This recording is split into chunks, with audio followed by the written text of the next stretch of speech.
हरे कृष्णा। सभी भक्तों के चरणों में दंडवत प्रणाम।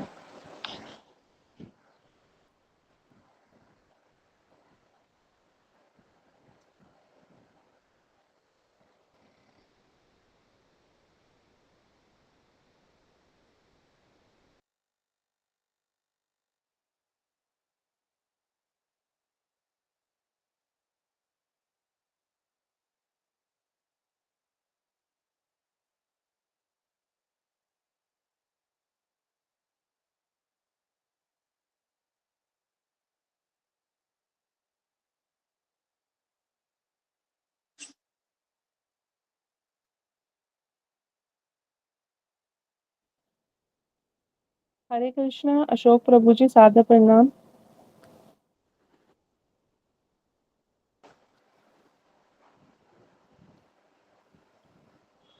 प्रभु जी, मैं वो नरसिंह आरती शुरू करूं? 1-2 मिनट वेट करते हैं माता जी, कोई आ जाए भक्त अभी आ जाते हैं। और जी प्रभु जी, बता देना फिर मुझे जब शुरू करना जी हो। जी माता जी। जी माता जी।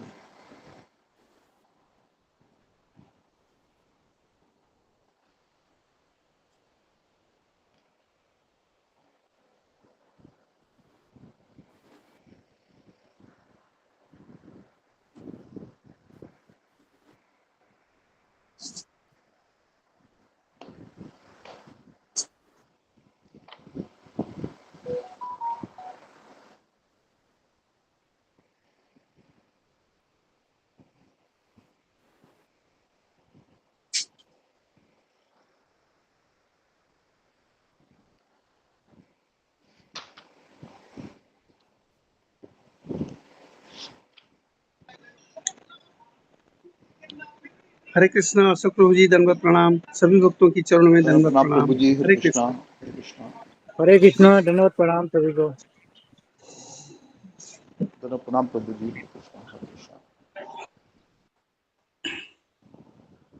हरे कृष्णा। दंडवत प्रणाम प्रभु जी। दंडवत प्रणाम सभी प्रभु जी। हरे वैष्णव कृष्णा। भक्तों को चरणों में कोटि कोटि दंड प्रणाम। प्रभु जी और माता सभी जी भक्त दंड प्रणाम। सभी भक्तों के चरणों में दंडवत प्रणाम। हरे कृष्णा। जी प्रीति माता जी। हरे कृष्णा। जी हरे कृष्णा प्रभु जी। जी माता जी बोलिए। जी हरे कृष्ण प्रभु जी। हरे कृष्ण माता जी, आपके हरे चरण कमलों कृष्णा में प्रभु दंडवत जी। हरे प्रणाम। कृष्णा। धन्यवाद गुरु जी प्रणाम। आपके चरणों में दंडवत प्रणाम। सभी हरे भक्तों सभी के कृष्ण भक्तों चरणों के प्रभु जी। चरणों में दंडवत प्रणाम। सभी भक्तों को धन्यवाद। श्री नरसिंह आरती। नमस्ते नरसिंहाय, नमस्ते नरसिंहाय। प्रहलाद हलाद दायिने, प्रहलाद हलाद दायिने। हिरण्यकशिपोर्वक्षः, हिरण्यकशिपोर्वक्षः। शिलाटङ्कनखालये, शिलाटङ्कनखालये। इतो नरसिंहः परतो नरसिंहो, इतो नरसिंहः परतो नरसिंहो। यतो यतो यामि ततो नरसिंहः, यतो यतो यामि ततो नरसिंहः। बहिर्नरसिंहो हृदये नरसिंहो, बहिर्नरसिंहो हृदये नरसिंहो। नरसिंहम् आदिशरणं प्रपदे, नरसिंहम् आदिशरणं प्रपदे। तव करकमलवरे नखम् अद्भुतशृङ्गम्, दलितहिरण्यकशिपु तनूभृङ्गम्। केशवधृत नरहरिरूप, जय जगदीश हरे, जय जगदीश हरे, जय जगदीश हरे। केशवधृत नरहरिरूप, जय जगदीश हरे, जय जगदीश हरे, जय जगदीश हरे। नरसिंहदेव नरसिंहदेव नरसिंहदेव, जय नरसिंहदेव। प्रहलाद महाराज प्रहलाद महाराज प्रहलाद महाराज, जय प्रहलाद महाराज। जय जय प्रभुपाद प्रभुपाद प्रभुपाद जय शिला प्रभुपाद निताय गौरा हरि बोल हरि बोल हरि बोल निताय गौर हरि बोल हरि हरि बोल। हरि बोल, हरि बोल। बहुत सुंदर हरि माता जी, बोल हरि धन्यवाद। बोल। हरे कृष्णा से भक्तों को दंडवत प्रणाम। चलो प्रणाम माता जी। जी माता जी, 10 नाम अपराध बोलिए। जी प्रभु जी। चरणों में दंडवत प्रणाम। पहला, भगवान नाम के प्रचार में जीवन को समर्पित करने वाले भक्तों की निंदा करना। दूसरा अपराध, शिव ब्रह्मा आदि देवों के नाम को भगवान नाम के समान अथवा उनसे स्वतंत्र समझना। तीसरा, गुरु की अवज्ञा करना अथवा उन्हें साधारण मनुष्य समझना। चौथा, वैदिक शास्त्रों अथवा प्रमाणों का खंडन करना। पांचवा, हरे कृष्ण महामंत्र के जप की महिमा को काल्पनिक समझना। छठा, पवित्र भगवान नाम में अर्थवाद का आरोप करना। सातवां, नाम के बल पर पाप करना। आठवां, हरे कृष्ण महामंत्र के जप को वेदों में वर्णित एक शुभ सकाम कर्म कांड के समान समझना। नौवां, अश्रद्धालु व्यक्ति को हरिनाम की महिमा का उपदेश करना। 10वां, भगवान नाम के जप में पूर्ण विश्वास न होना और इसकी इतनी अगाध महिमा श्रवण करने पर भी भौतिक आसक्ति बनाए रखना। भगवान नाम का जप करते समय पूर्ण रूप से सावधान न रहना भी अपराध है। प्रत्येक वैष्णव भक्त को चाहिए कि इन 10 प्रकार के अपराधों से सदा बचकर रहे ताकि श्री कृष्ण के चरण कमलों में प्रीति शीघ्र अतिशीघ्र प्राप्त हो, जो मनुष्य जीवन का परम लक्ष्य है। हरे कृष्णा। धन्यवाद माता जी। जी माता जी, कल के बारे में बता दीजिएगा। जी प्रभु जी। कल हमने तीसरे अध्याय का 10वां श्लोक किया था। तो उसमें गुरुजी ने तात्पर्य में बताया कि भौतिक सृष्टि की रचना जो है वो भगवत धाम जाने के लिए ही हुई है, लेकिन भगवत धाम जाना क्या आसान है? तो इसमें उन्होंने प्रश्न किए थे सभी से। तो कुछ लोगों ने कहा था कि आसान है और कुछ ने कहा था कि आसान नहीं है। तो उसमें गुरुजी ने जो है 7वें अध्याय का 14वां श्लोक कोट किया था। देवी हेषा गुणमयी मम माया दुरत्या मामेव ये प्रपद्यन्ते माया मिताम तरंती थे, कि जो भगवान की माया है उसे पार पाना कठिन है, लेकिन भगवान की शरण में जाने से ये संभव हो जाता है। तो भगवान की शरण से ही भगवान के धाम जाना संभव है। फिर उन्होंने कहा कि चलो ठीक है, हमने डिसाइड कर लिया है कि मैं गुरु की शरण में रहूंगा, तो क्या ये संभव है कि हम अंतिम समय तक वह कर पाएंगे?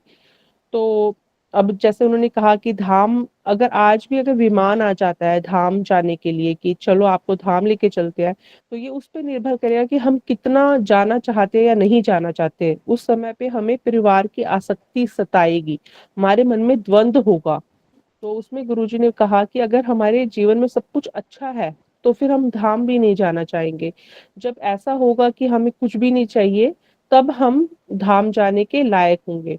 तो उसमें निष्कर्ष निकला था कि धाम जाना आसान है अगर हम सत्संग में रहें, गुरु की शरणागति में रहें, मन के विचारों को स्टॉप करें और मरते दम तक हम कमिटमेंट रखें। तो उसमें उन्होंने उदाहरण दिया था कि जैसे शादी होती है तो शादी के बाद भी हस्बैंड वाइफ में बहुत से लड़ाई झगड़े होते हैं। तो इसी तरह से गुरु शिष्य के संबंधों में भी बहुत डिफिकल्टीज आती है, लेकिन हमें गुरु को छोड़ना नहीं चाहिए। गुरु का कोई एक्सचेंज ऑफर नहीं होता है। तो धाम जाने की जो टिकट है वो गुरु ही देते हैं।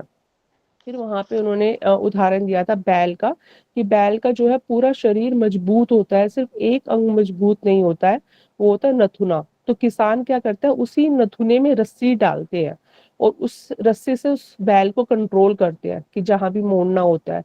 तो इसी तरह से जो है हम सारे काम करते हैं, हमें लगता है हम कर रहे हैं, जैसे उस बैल को लगता है कि वो मुड़ रहा है, इधर उधर जा रहा है, लेकिन किसान उसको कंट्रोल कर रहा होता है। तो इसी तरह से जो हमारे सारे कार्य हैं वो 3 गुणों के द्वारा कंट्रोल हो रहे होते हैं। उसमें इच्छा हमारी रहती है, लेकिन वो गुण, वो कार्य हमारे द्वारा संपन्न नहीं होते हैं। फिर उन्होंने कहा कि जब हमारे जीवन में परेशानी आए तो हमें भगवान के पास जाना चाहिए और उनको कहना चाहिए कि आप ये चाहते थे ना कि मैं आपके पास आऊं, तो लो मैं आपके पास आ गई, अब मुझे क्या करना है? तो कृष्ण चाहते हैं कि मैं गुरु का आश्रय लूं और झूठे संबंधों से विमुख हो जाऊं। लेकिन हमारी प्रॉब्लम क्या होती है कि हम कृष्ण भी चाहते हैं और हम संबंध भी चाहते हैं। तो वहीं से जो है युद्ध शुरू होता है, जैसे जो अर्जुन था। तो कृष्ण कहते हैं कि आप मेरे पास आओ और हम कहते हैं कि हम कल आएंगे। और कल कहते हैं फिर कल आएंगे, ऐसे ही करके जो है पूरी मानव देह हमारी चली जाती है। फिर वहां उन्होंने एक कथा सुनानी शुरू की थी कैलाश की और नारद जी की, जहाँ पे कृष्ण कहते हैं नारद को कि मैं बहुत खुश हूँ, आप जिसको भी लेके आओगे मैं उससे कोई प्रश्न नहीं करूंगा, मैं उसको अपना लूंगा, अपने धाम में वास दूंगा। तो नारद मुनि को एक व्यक्ति दिखता है, उसको उस व्यक्ति का नाम कैलाश था। तो उसको कहते हैं कि चलिए मैं आपको धाम लेके चलता हूँ। तो वो कैलाश कहता है कि अभी तो मेरे बच्चे बहुत छोटे हैं और मुझे ध्यान रखना है, अपनी वाइफ का भी ध्यान रखना है, आप थोड़े टाइम बाद आना। वो 25 साल बाद आते हैं। तो तब वो कैलाश बूढ़ा हो चुका होता है, उसकी बीवी छोड़ के चली गई होती है। तो वो कहता है कि नहीं, मेरे बच्चे नालायक हैं, घर का ध्यान नहीं रखते, अभी इनकी शादी करनी है। फिर वो फिर से 25 साल बाद आते हैं। तो फिर वो कैलाश कुत्ते के रूप में होता है। तो कहता है मैं घर की रखवाली करता हूँ और इसलिए मुझे कुत्ते का रूप मिला कि घर की रखवाली करता था। तो नारद कहते हैं मैं तुम्हें इस रूप में भी लेके चल सकता हूँ धाम, तुम चलो। तो कहते हैं कि नहीं नहीं, बच्चे जो है खेती बाड़ी का ध्यान नहीं रखते हैं, मुझे यहीं रहना पड़ेगा।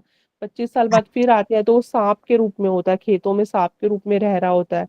तो कहते हैं कि अभी चलो धाम। तो वो कहते हैं मुझे खेतों की रक्षा करनी होती है, मैं अपने पोतों को देख के खुश हो जाता हूँ। तो नारद जी जो है चिल्लाते हैं सांप सांप, तो उसके पोता पोती ही आके उसको मार देते हैं उस सांप को। तो यहाँ पे उन्होंने बताया कि वो कैलाश जो है वो हम ही है। तो हमारे बच्चों में आसक्ति रहती है, हर उम्र में रहती है, हर योनि में रहती है। तो ये आसक्ति कैसे कम हो, मतलब ये बहुत कठिन है कि हमारा संबंधों में आसक्ति कम हो जाए। तो भगवान हमारी जिंदगी में तूफान लाते हैं, नहीं तो क्या करेंगे हम कैलाश ही बने रहेंगे। जब तूफान लेके आते हैं तो हमें पता चलता है कि कौन कितना हमारा है। और फिर हम कहते हैं कि हमने तो इनकी उम्र भर इतनी सेवा की और मुझे तो कुछ भी नहीं मिला, तो भगवान मैं अब आपकी सेवा करूंगा। तो यहाँ पे वो उन्होंने ये बताना चाहा कि जब तक हमारे जीवन में कठिनाइयां नहीं आएंगी तब तक हमारी आसक्ति कम नहीं होती है। फिर आगे वो उन्होंने तात्पर्य शुरू किया, इसी तीसरे अध्याय के 10वें श्लोक का, उसमें एक शब्द आया पति। तो उन्होंने कहा कि पति का अर्थ रक्षक भी है, स्वामी भी कहते हैं पति को। और अगर शादी वाले पति जो है, अगर वो पत्नी को भवसागर से पार नहीं कर सकता तो वो पति कहलाने के लायक नहीं होता है। वो हिरण्यकशिपु के वंशज होते हैं, वो जो कहते हैं कि मेरी ही पूजा करो, मुझे ही मानो, मैं ही कृष्ण हूँ, मैं ही सब कुछ हूँ।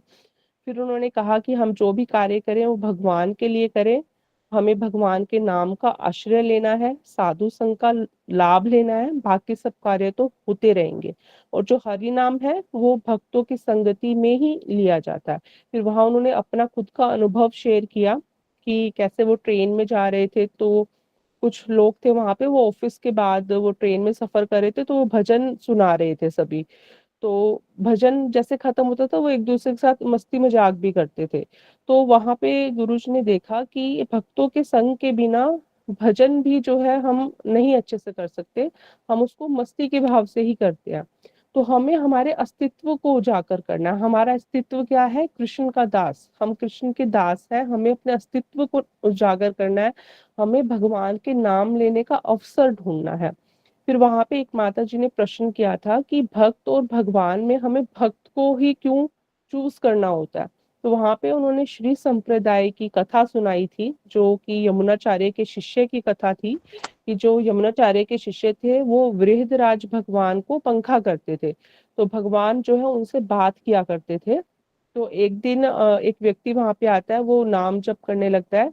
तो वो यमुनाचार्य के जो शिष्य है वृहदराज भगवान से पूछता है कि ये जो व्यक्ति है ये आपके धाम कब जाएगा। तो वृहदराज भगवान कहते हैं ये तो इसी जन्म में मेरे धाम चला जाएगा।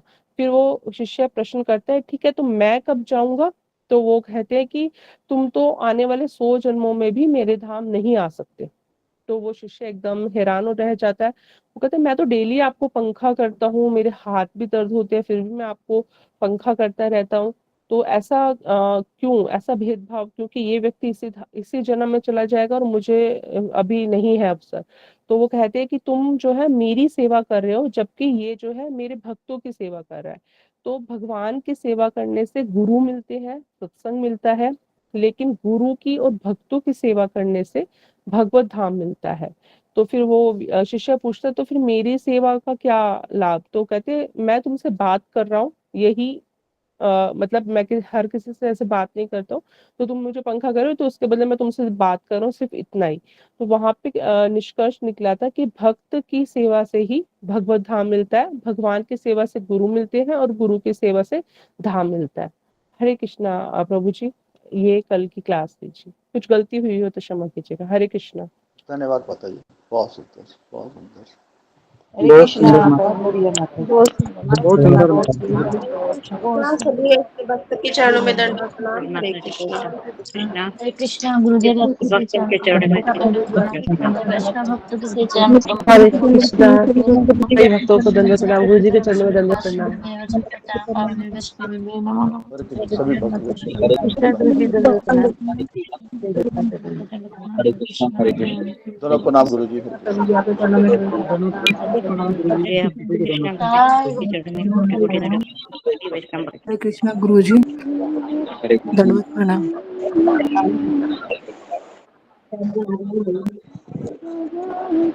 हरे कृष्ण गुरु जी, दंडवत प्रणाम। सभी भक्तों के चरणों में दंडवत प्रणाम। हरे कृष्ण। जी, सबका स्वागत है सत्र में। ओम अज्ञानतिमिरान्धस्य ज्ञानाञ्जनशलाकया चक्षुरुन्मीलितं येन तस्मै श्रीगुरुवे नमः। नमो विष्णुपदाय कृष्णप्रेष्ठाय भूतले श्रीमते भक्तिवेदान्त स्वामिनिति नामिने। नमस्ते सरस्वती देवे गौरवाणी प्रचारिणे निर्विशेष शून्यवादी पाश्चात्य देश तारिणे। हे कृष्ण करुणा सिंधु दीनबंधु जगतपते गोपेश गोपिका कांत राधा कांता नमोस्तुते। तप्त कांचन गौरांगी राधे वृंदावनेश्वरी वृषभानुसुते देवी प्रणमामि हरिप्रिये। वाञ्छाकल्पतरुभ्यश्च कृपा सिन्धुभ्य एव च पतितानां पावनेभ्यो वैष्णवेभ्यो नमो नमः। जय श्री कृष्ण चैतन्य प्रभु नित्यानंद श्री अद्वैत गदाधर श्रीवासादि गौरभक्तवृंद। हरे कृष्णा कृष्णा कृष्णा हरे हरे, हरे राम राम राम हरे हरे। हरे कृष्ण प्रभु जी दंडवत प्रणाम। कम करोति वाचालं पंगुं लंघयते गिरिं यत्कृपातमहं वन्दे श्रीगुरुदीनतारिणम्। हरे कृष्ण। सबका स्वागत है सत्र में, सबको मेरा प्रणाम। हरे कृष्ण। श्लोक क्रमांक 11, तीसरा अध्याय, श्लोक क्रमांक 11। गुरु जी कुछ लोग देवान कुछ भक्त भावयतः। नए आए हैं गुरु जी, हाँ जी, कुछ जो लोग भक्त नए नए आए। आए हैं। ओके जी, नए आए हैं, उनका आप नाम लीजिए। एक प्रभु जी दीना विजयारा प्रभु जी है बंजारा, जी हरि भाव अहेर हैं, नंदा राणे हैं, राहुल ढींगरा हैं और तनु पासी हैं। जी जी। तो आप सबका स्वागत करते हैं, जो नए भक्त आए हैं हम उनका। तो हमारे भगवत गीता के सत्र में आपका स्वागत है। हम आशा करते हैं कि आप रोज हमारे सत्र पर आते रहिए और हमारा उत्साह बढ़ाते रहिए। तो हम आपका स्वागत करते हैं। आपसे निवेदन है कि आप पूरा सत्र आप ज्वाइन कीजिए, अच्छे से सुनिए और आपके जो कोई सवाल है आप हमें पूछ सकते हैं प्रवचन के उपरांत। हरे कृष्ण। जी, तो मैं श्लोक पढ़ूं, अशोक चावला प्रभु। जी जी गुरु जी, क्षमा करना देख मेरे रोका नहीं। तीसरा अध्याय, श्लोक क्रमांक 11। देवान भावयता अनेन ते देवा भावयन्तु वः परस्परं भावयन्तः श्रेय परम अवाप्यथ। देवान् भावयता अनेन ते देवा भावयन्तु वः परस्परं भावयन्तः श्रेय परम अवाप्स्यथ देवान् भावयता अनेन ते देवा भावयन्तु वः परस्परं भावयन्तः श्रेय परम अवाप्यथ। जी, कोई पढ़ना चाहेगा तो आप पढ़िए। जी गुरु जी।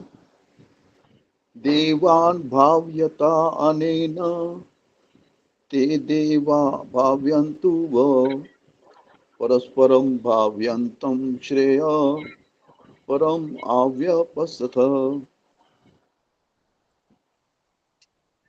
गोरखनाथ अहेर प्रभु जी, हरे कृष्णा। हरे कृष्णा प्रभु जी, दंडवत प्रणाम।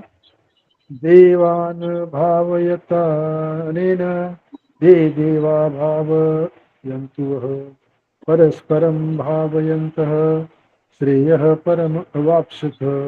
हरे कृष्ण। धन्यवाद प्रभु जी। अंतर्यामी प्रभु जी, हरे कृष्णा। हरे कृष्ण प्रभु जी, दंडवत प्रणाम। गुरु जी के चरणों में दंडवत प्रणाम। सभी भक्तों के चरणों में दंडवत प्रणाम।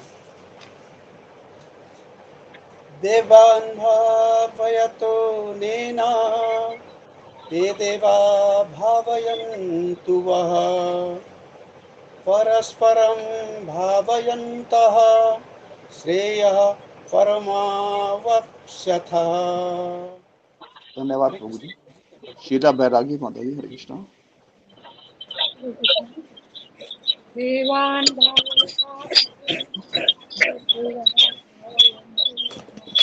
परस्परं भावयन्तः श्रेयः परम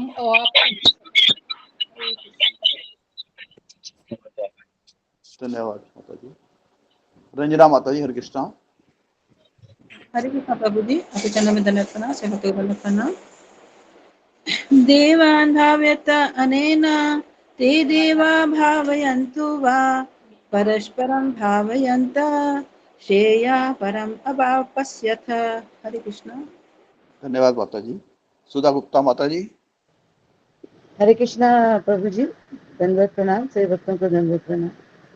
देवान् भावयता अनेन ते देवा भावयन्तु वः परस्परं भावयन्तः श्रेयः परम अवाप्स्यथ। हरे कृष्णा। धन्यवाद माता जी। गौरी माता जी, हरे कृष्णा। हरे कृष्ण प्रभु जी। देवान् भवयता अनेन ते देवा भवयन्तु वा परस्परं भवयन्तः श्रेया परम अवस्थया। हरे कृष्ण प्रभु जी। धन्यवाद माता जी। नमिता साहा माता जी। हरे कृष्णा गुरु जी, आपकी चरणों में कोटि कोटि प्रणाम। गुरु जी सब भक्त को चरणों में प्रणाम। देवानो भवयतेन देवा देवा भवयस्तु वा परस्परं भवयन्तु श्रेयो परम वाप्स्यथ। हरे कृष्ण गुरु जी धन्यवाद प्रणाम। माता जी। धन्यवाद। सुमित्रा माता जी, हरे कृष्णा। हरे कृष्ण गुरु जी दंडवत प्रणाम। सभी वैष्णव भक्तों को दंडवत प्रणाम। देवान् भावयत अनेन ते देवा भावयन्तु वा परस्परं भावयन्तः श्रेय परम अप्यस्थ। धन्यवाद माता जी। रेखा पायल माता जी। हरे कृष्णा। गुरु जी के चरणों में दंडवत प्रणाम। सभी भक्तों के चरणों में दंडवत प्रणाम। देवान् भावयाता अनेन ते देवा भवन्तु वः परस्परं भावयन्तः श्रेया परम अपश्यथ। हरे कृष्ण। धन्यवाद माता जी। सतीश कुमार माथुर प्रभु जी।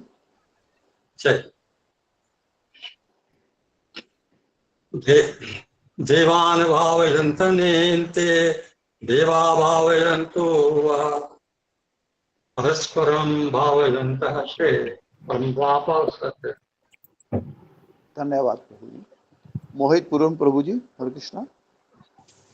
हरे कृष्ण प्रभु जी, दंडवत प्रणाम। सभी भक्तों को दंडवत प्रणाम। देवान् भावयता अनेन ते देवा भावयन्तु वा परस्परं भावयन्तः श्रेया परम अवाप्स्यथ। हरे कृष्ण प्रभु जी। धन्यवाद प्रभु जी। धन्यवाद। सुनील झा माता जी। हरे कृष्णा गुरु जी दंडवत प्रणाम। सभी भक्तों को दंडवत प्रणाम।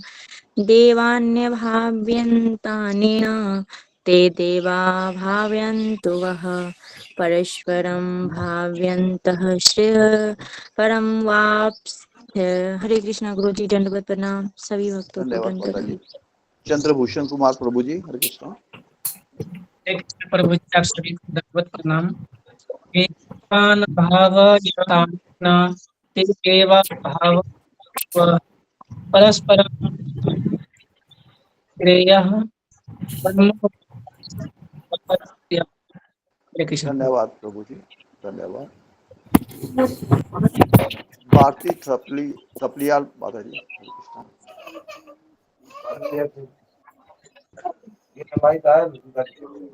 भारती माता जी, हरे कृष्ण। हरे कृष्ण प्रभु जी, दंडवत प्रणाम। देवान भावयातने ते देवा भावयन्तु परस्परं भावयन्तः श्रेय परम वाच्यः। धन्यवाद माता जी। अनुराधा गोयल माता जी। हरे कृष्णा प्रभु जी, दंडवत प्रणाम। देवान भावयता अनेन ते देवा भावयन्तु वः परस्परं भावयन्ता श्रेयः परम अवास्तः। हरे कृष्णा प्रभु जी। धन्यवाद माता जी। शुभांगी माता जी, हरे कृष्ण। हरे कृष्णा गुरु जी, दंडवत प्रणाम। देवान् भावयता अनेन ते देवा भावयन्तु वः परस्परं भावयन्तः श्रेयः परम अवाप्स्यथ। धन्यवाद माता जी। सुमन मेहता माता जी।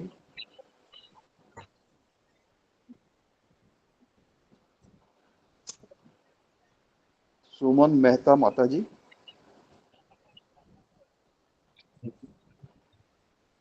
तनु पासी माता जी, हरे कृष्णा।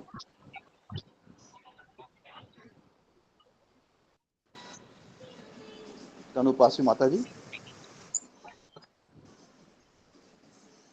जी गुरु जी, हरे कृष्णा।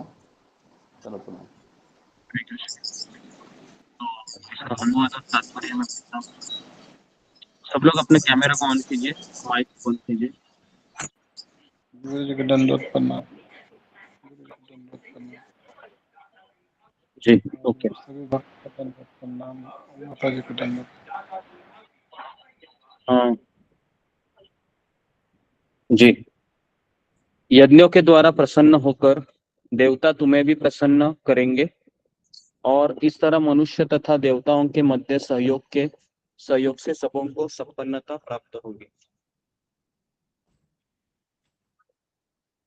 तात्पर्य, यज्ञों के द्वारा प्रसन्न होकर देवता तुम्हें भी प्रसन्न करेंगे और इस तरह मनुष्य तथा देवताओं के मध्य सहयोग से सबों को संपन्नता प्राप्त होगी। तो यज्ञ के बारे में यहाँ पर वर्णन किया गया है। तो अभी हम जिस सेक्शन पे प्रवेश किए हैं, ये कर्मकांड के बारे में चर्चा करेंगे। तो इसलिए जो व्यक्ति कर्मयोग का पालन नहीं कर सकता है, इसलिए भगवान श्री कृष्ण श्लोक क्रमांक 10 से लेके श्लोक क्रमांक 15 तक कर्मकांड के बारे में वर्णन करेंगे। तो कर्मकांड का जो पूजा का जो विधि होता है, वो विधि देवताओं की ओर निर्देश करता है। तो यज्ञों के द्वारा प्रसन्न होकर देवता तुम्हें भी प्रसन्न करेंगे। तात्पर्य में प्रवेश करते हैं। देवतागण सांसारिक कार्यों के लिए अधिकार प्राप्त प्रशासक है। तो अभी मेरा सवाल है, आगे बढ़ने से पहले, क्या देवता लोग हमारे जिंदगी का विनाश कर सकते हैं? क्या हमारे जिंदगी के ऊपर उनका अधिकार है? या अगर उन्होंने ठान ली कि हम इसके जिंदगी में काफी विघ्न लाएंगे, तो क्या उनके पास इसका एक्सेस है? क्या संभव है? इसके बारे में थोड़ा सा हम पहले चर्चा करेंगे। जी, फिंगर को रेज कीजिए। क्या उनको ये अधिकार है किसी के मनुष्य में विघ्न डालने का? जी, कभी आपने ऐसा सोचा? देवी देवता हमारी जिंदगी में कुछ विनाश या खुशियां का कारण बन सकते हैं। जी, जागृति। हरे कृष्णा, दंडवत प्रणाम गुरु जी और सभी भक्तों को दंडवत प्रणाम। अ, अ, देवी देवताओं को हमारे जिंदगी में विघ्न लाने का पूरा अधिकार नहीं होता है, क्योंकि फाइनल अथॉरिटी जो होती है वो कृष्ण के पास होती है, और वो डिपेंड करता है हमारे कर्मों के हिसाब पर। यानी जैसे हमारे अच्छे या बुरे कर्मों का जो बैलेंस है उस पे फाइनल डिसीजन लिया जाता है और वो कृष्ण लेते हैं।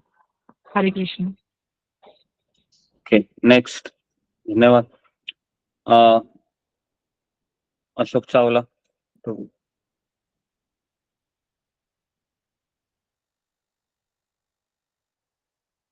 जी, अशोक चावला प्रभु। जी गुरु जी, धन्यवाद प्रणाम।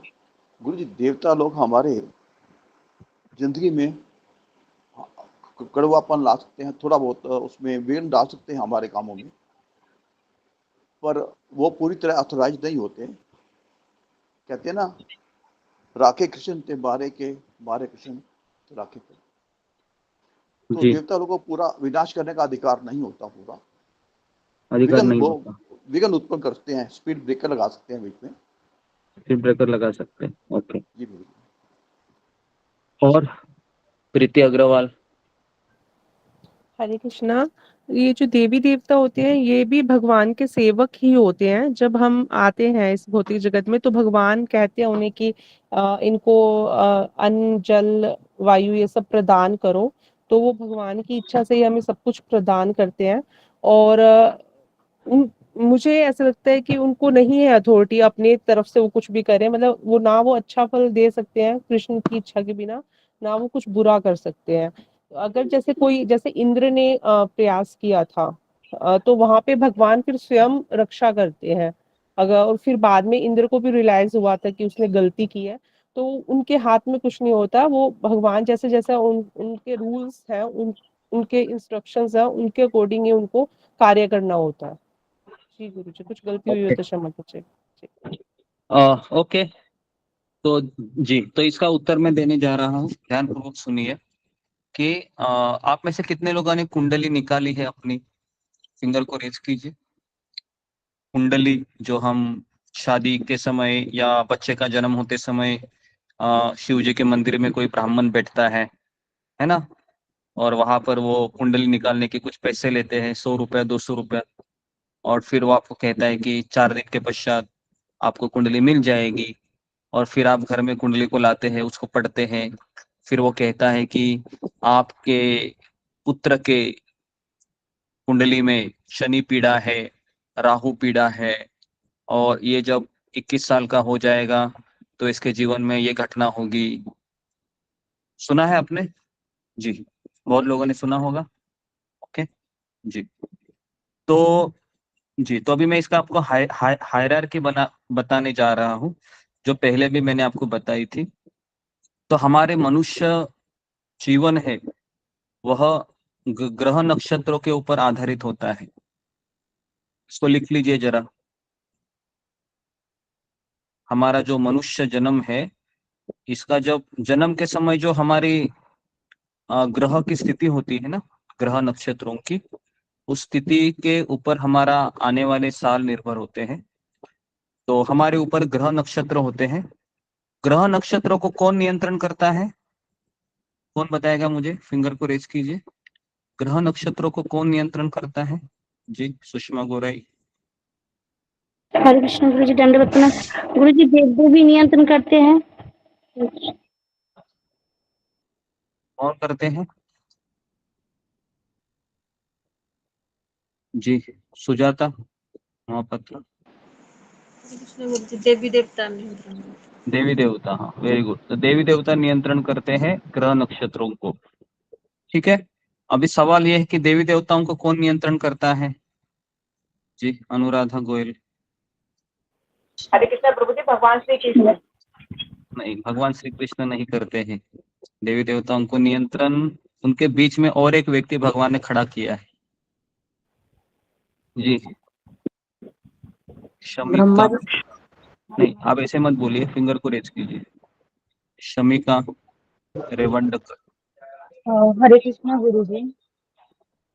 विष्णु भगवान। कृष्ण भगवान नहीं है। कैमरा को ऑन करके बोलिए माता जी, है ना। नेक्स्ट ज्योति माली। हरे कृष्णा गुरु जी, दंड प्रणाम। सब भक्तों के चरणों में दंड प्रणाम। गुरु जी, दुर्गा देवी जो भगवान की बहिरंगा शक्ति है। हाँ, तो ये इसका उत्तर है। दुर्गा देवी है, वह देवताओं को नियंत्रण करती है। ठीक है, अभी सवाल यह आता है कि दुर्गा देवी को कौन नियंत्रण करता है। तो इसका उत्तर आप सबको पता है, वो है भगवान श्री कृष्ण। हाँ, अब श्री कृष्ण को कौन नियंत्रण करता है। जी, कोई नहीं। श्री कृष्ण को कौन नियंत्रण करता है। कोई नहीं। एक व्यक्ति नियंत्रण करता है, आप भूल राधा गए। रानी। राधा जी। राधा रानी। राधा रानी। राधा रानी। राधा रानी। जी, राधा रानी मतलब तात्पर्य है कि भगवान के भक्त कृष्ण को नियंत्रण करते हैं। ठीक है, जी।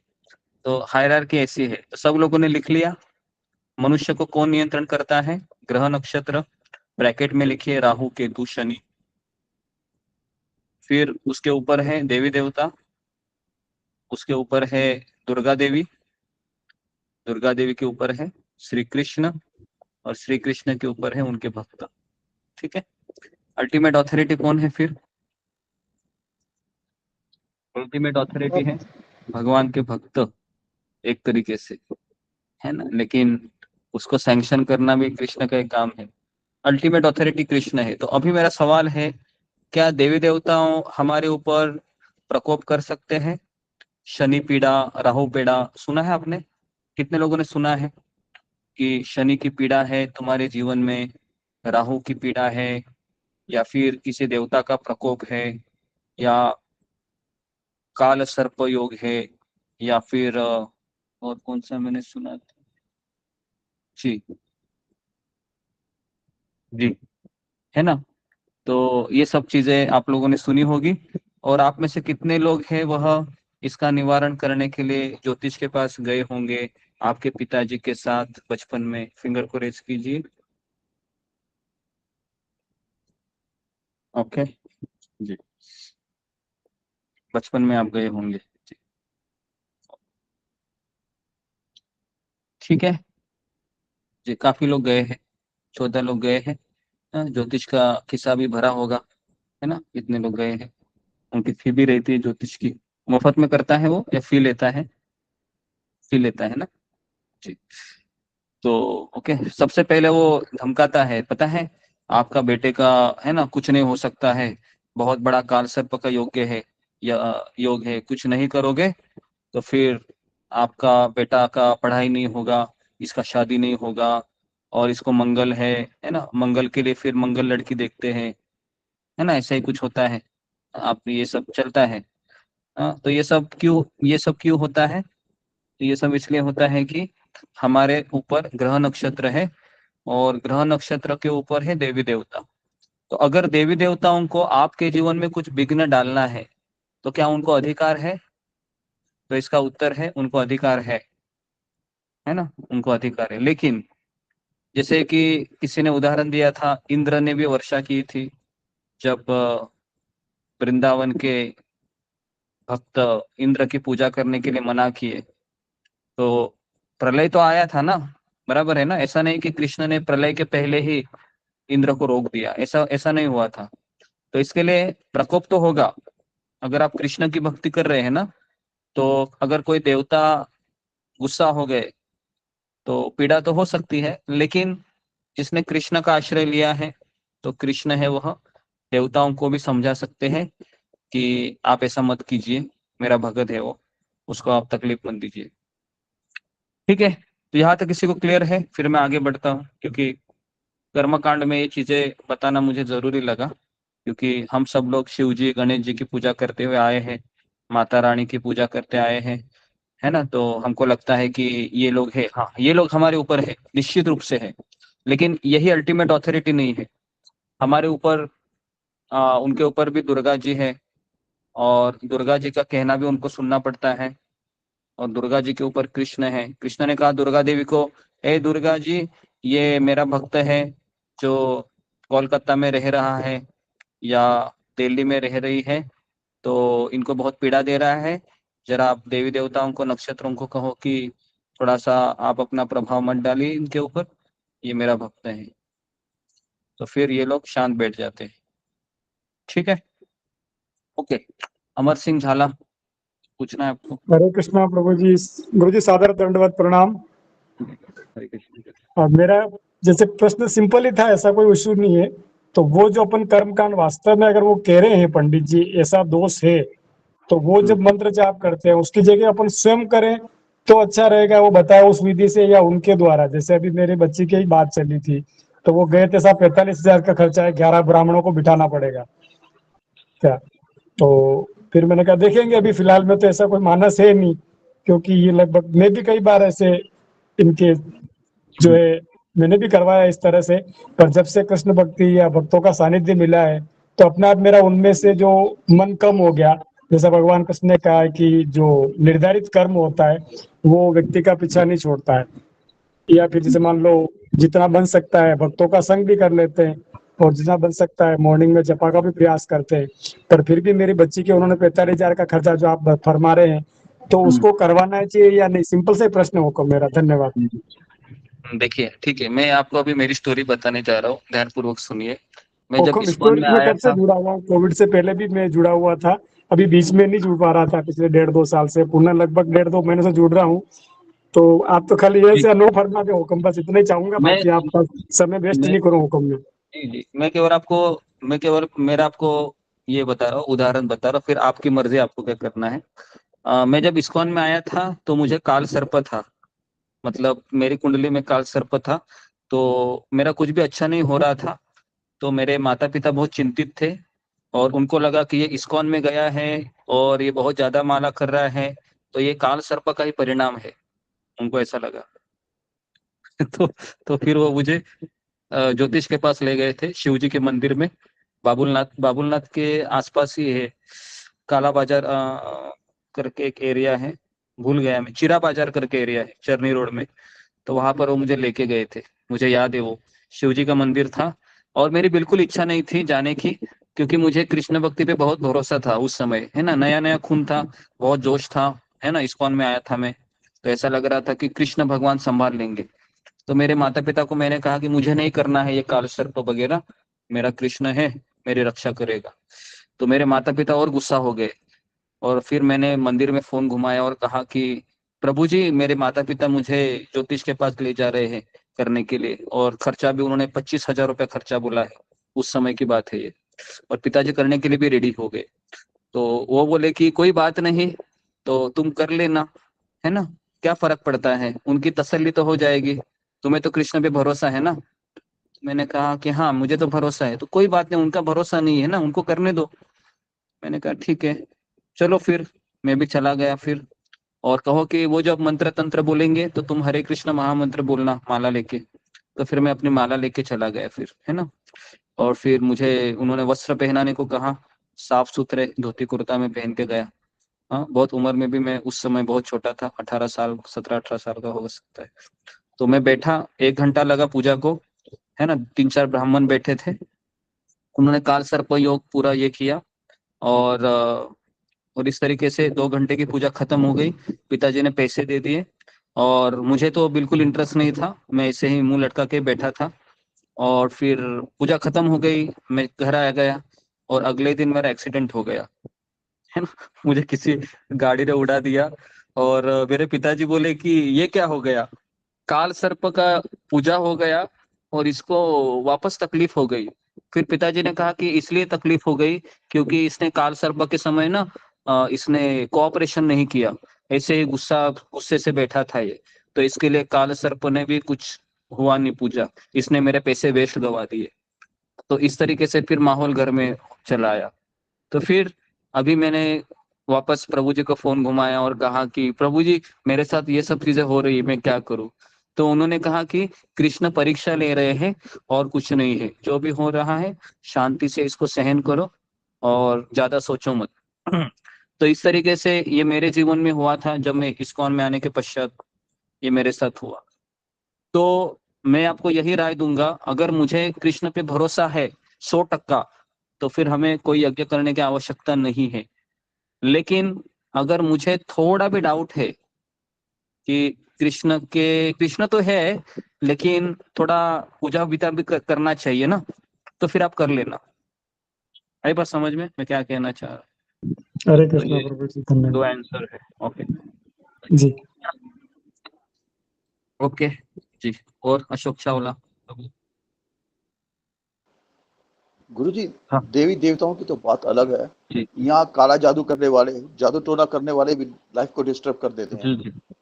फिर नहीं, ऐसा है, देखो शास्त्रों में ना, पुराणों में 3 प्रकार की विधियों का वर्णन है। एक सत्वगुणी पुराण है, रजोगुणी पुराण है और तमोगुणी पुराण है। तमोगुणी पुराण में काला विद्या का बारे में चर्चा हो गई है। तो वहां पर वशीकरण करना, जादू टोना करना, या किसी के बाल को पकड़ के उसका मर्डर कर देना, या फिर ऐसी सब चीजें हैं, शास्त्रों में लिखा हुआ है ना। तो ऐसे काफी लोग हैं जिसको उसका वो दुरुपयोग करके किसी को मार देने का चेष्टा करते हैं। लेकिन जो भगवान का भक्त है, जो समर्पित है, उसके ऊपर उसका प्रभाव नहीं होता है। ठीक है, तो उससे बचने के लिए भी हमारे पास यही है कि हरे कृष्ण महामंत्र जप करे और अपना पूरा जीवन सात्विक रखे। ये भी चला जाएगा। शिला प्रभुपाद के ऊपर भी किसी ने जादू टोना किया था, और मैंने आपको बताया था कि जब जुहू में मंदिर बन रहा था, राधा रासबिहारी मंदिर, तो लैंड ओनर ने किसी जादू टोने वाले को कहा कि प्रभुपाद जी को मार डालो। तो शिला प्रभुपाद के ऊपर भी जादू टोना किया था। और आप बिलीव नहीं करोगे, सुबह 4 बजे की बात है, तो जिसने जादू टोना किया था, है ना, उसने ही अपने आप को जलाकर खत्म कर दिया। और बाद में जब इन्वेस्टिगेशन हुआ तब पता चला कि जो कोई शुद्ध भक्त के ऊपर जादू टोना करता है, तो जादू टोना की विद्या उसी के ऊपर अटैक करती है और वो मर जाता है। तो इसलिए हाँ, हमें इसके बारे में इतना सोचना नहीं चाहिए, ये जादू टोना वगैरह, है ना जी। Okay next. और किसी को कुछ कहना है जी? अंतर्यामी प्रभु। हरे कृष्ण गुरु जी, दंडवत प्रणाम। सभी भक्तों की चरणों में दंडवत प्रणाम। गुरु जी, मेरा ये मानना है, जो आपने बोला बिल्कुल सही बोले। ऐसा कुछ नहीं होता गुरु जी, ये सिर्फ हमारे मन की भ्रम है। हमारे भी उड़िया श्रीमद् भागवत में जगन्नाथ दास जी लिखते हैं, कर्म कषण देह सहे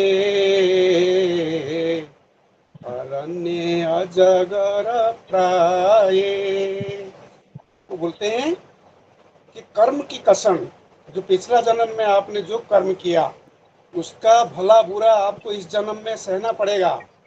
जैसे अजगर है, वो बुरा काम किया तो इस जन्म में घसीट घसीट के जंगल में रहता है, उसको कोई हेल्प करने नहीं आता। और पापों की परिणाम पाप होता है, वो और पाप करता जाता है, किसी को निगल लेता है तो उसका पाप का जो हरण करने वाला जो क्षण है वो और आगे बढ़ जाता है। दूसरी बात है, संस्कृत में एक श्लोक है, न च सुप्त सिंहस्य मुखे प्रविशन्ति मृगाः। सोता हुआ शेर के मुंह में अपने आप हिरण आकर के नहीं घुस जाता, इसलिए उसको मेहनत करना पड़ेगा। आप मेहनत करेंगे तो जो अंधविश्वास आपके मन में है वो धीरे धीरे चला जाएगा।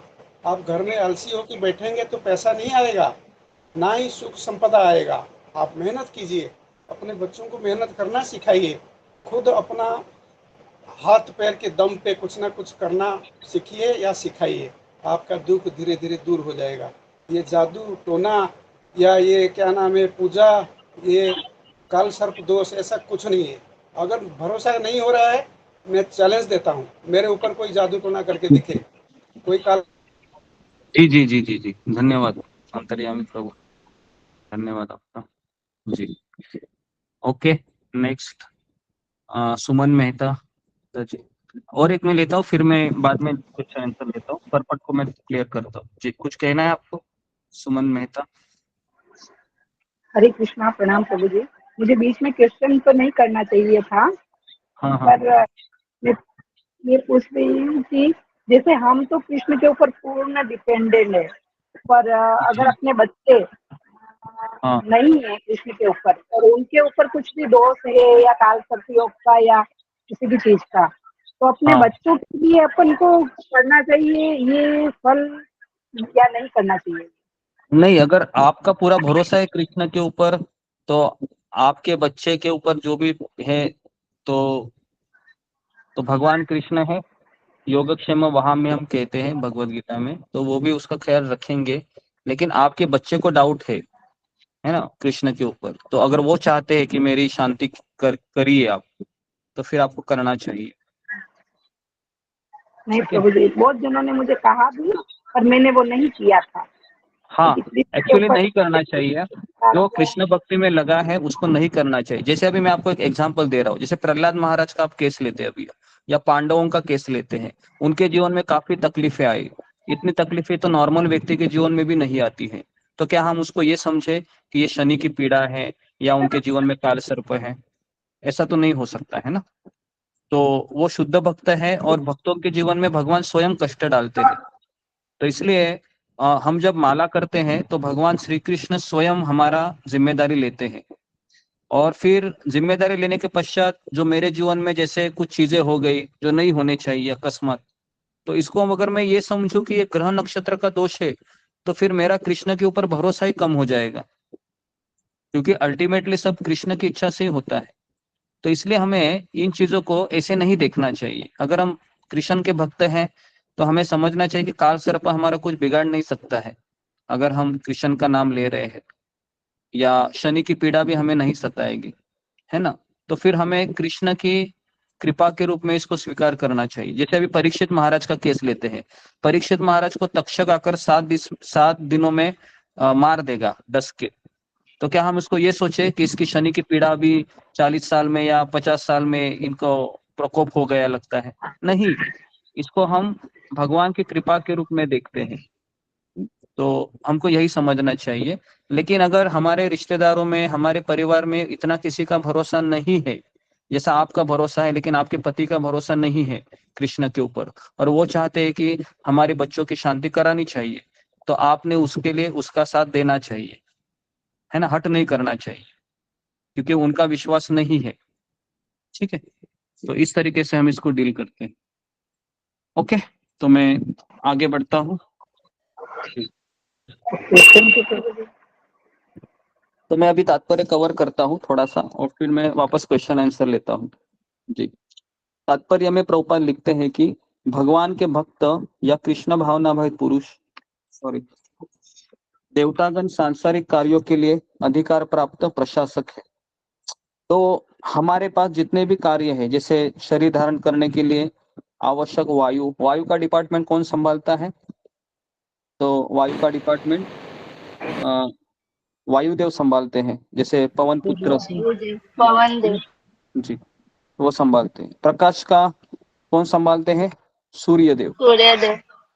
और जल का डिपार्टमेंट कौन संभालते हैं? इंद्रदेव। तो ये सारे देवताओं के अधिकार में है। अगर मान लो इंद्र ने सोचा कि मुझे वृंदावन में लोगों ने पूजा नहीं की, तो इंद्र के पास अधिकार है कि वो पूरे वृंदावन को डुबा सकेगा? क्या उनको अधिकार है ये? तो इसका उत्तर है हाँ, उनको ये अधिकार है कि वह चाहे तो कोलकाता, दिल्ली, बंबई, कोई भी क्षेत्र को डुबा सकता है, क्योंकि उनको अधिकार है। ठीक है। जैसे आपको पता है कि जब हनुमान जी को मारा गया था वज्र को इंद्र ने, तो वायुदेव ने क्या किया था? कौन मुझे बताएगा? फिंगर को रेस कीजिए। किसी ने स्टोरी वो सुनी होगी कि जब हनुमान जी को वज्र मारा गया था इंद्र के द्वारा, तो वायु ने क्या किया था? जी बताइए, शुभांगी पाठक। हरे कृष्णा गुरुजी, दंडवत प्रणाम। गुरुजी पूरे संसार में वायु को रोक दिए थे। हाँ, वायु को रोक दिए थे ना जी, तो उनका डिपार्टमेंट है वो, तो उनके पास वो अधिकार है ना, वो वायु को रोक सकते हैं। ठीक है जी। तो भगवान के शरीर के विभिन्न भागों में असंख्य सहायकों के रूप में स्थित है। उनकी प्रसन्नता तथा अप्रसन्नता मनुष्य द्वारा यज्ञ की संपन्नता पर निर्भर है। अगर देवता लोगों का प्रकोप हो गया आपके ऊपर, जैसे अगर शिव जी आपके ऊपर नाराज हो गए या फिर दुर्गा जी नाराज हो गई क्योंकि आप पहले उनकी भक्ति करते थे और अभी आप कृष्ण के पास चले गए और अचानक आपके जीवन में कुछ हो गया, तो कितने लोग ऐसा सोचते हैं कि शिव जी मेरे ऊपर अभी नाराज हो गए क्योंकि मैं कृष्ण के पास चली गई या चला गया। ऐसे कितने लोगों के मन में विचार आता है? सच सच बताइए जी, फिंगर को रेज कीजिए।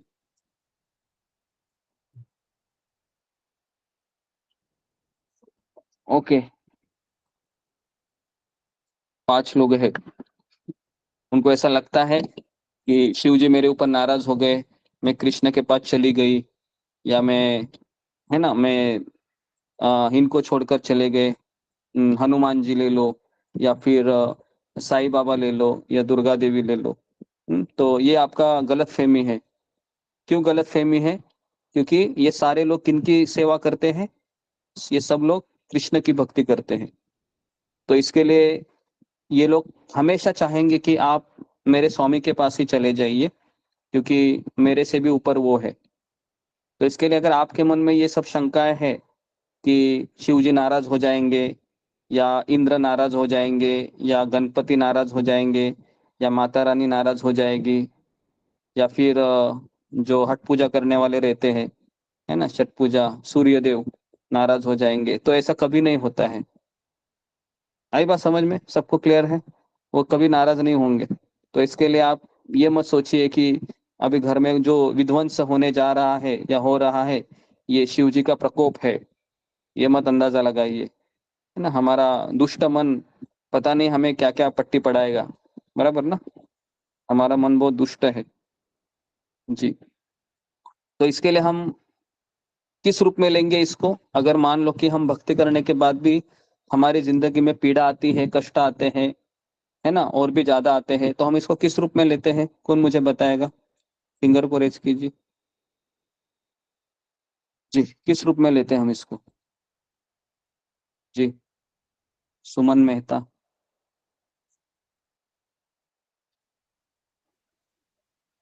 श्री कृष्णा, प्रणाम प्रभु जी। यह कृष्ण आ? किस रूप में लेते हैं हम ये? जी, मोहित कुमार।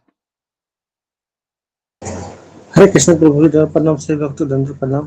प्रभु जी, यदि पीड़ा आते हैं तो हमें श्री कृष्ण भगवान की कृपा के रूप में लेना चाहिए कि वो हमारी परीक्षा ले रहे हैं, हम पर कृपा कर रहे हैं ताकि हम जल्द से जल्द शुद्ध होकर उनके पास जा सकें। तो ये इसका उत्तर है कि कृष्ण हमको पीड़ा इसलिए दे रहे हैं ताकि हम उनके पास जल्दी से जल्दी चले जाए, है ना जी। लेकिन जब संकट आता है तो कितने लोग ऐसा सोच पाते हैं? सच सच बताइए, कितने लोग ऐसा सोच पाते हैं? फिंगर को रेस कीजिए कि ये कृष्ण की कृपा है, कृष्ण मेरे ऊपर बहुत दयालु है कि वो मेरे लिए समय निकाल रहे हैं। मुझ जैसे अभागे व्यक्ति के लिए कष्ट देने का उनके पास समय अभी उनको निकालना पड़ रहा है। कितने मेरे कृष्ण दयालु है मेरे ऊपर कि मेरे जीवन में संकट लाकर मुझे ये बताना चाह रहे हैं कि कृष्ण ही केवल मेरे हैं और कोई मेरा नहीं है जी। ऐसा होता है? ओके, 9 लोग हैं, याद करते हैं जी। ओके, और मैक्सिमम लोगों का कैसे होता है? कितने लोगों का ऐसा होता है कि संकट आने के बाद ऐसा लगता है कि मैं ज्यादा माला कर रही हूँ ना, ज्यादा माला कर रहा हूँ ना, ज्यादा सत्संग कर रही हूँ ना, इसके लिए ना बहुत ज्यादा ही तकलीफ हो रही है। ऐसे मन में विचार आते हैं? सच सच बताइए, कितने लोगों के मन में ऐसे विचार आते हैं? हाँ, सच सच बताइए। मुझे भी पता है कि ऐसा विचार भी आता होगा, है ना। कुछ लोगों के मन में आता होगा, 5 लोगों के, 6 लोगों के मन में आ रहा है जी। तो ये सोच हमारी गलत है ना। ऐसा बिल्कुल नहीं होता है कि ज्यादा भक्ति करने से ज्यादा दुख आ रहे जी। ठीक है, क्लियर है सबको जी? आगे बढ़ता हूं मैं अभी। तो कुछ यज्ञ किन्हीं विशेष देवताओं को प्रसन्न करने के लिए होते हैं, किंतु सारे यज्ञों में भगवान विष्णु को प्रमुख भोक्ता की भांति पूजा जाता है।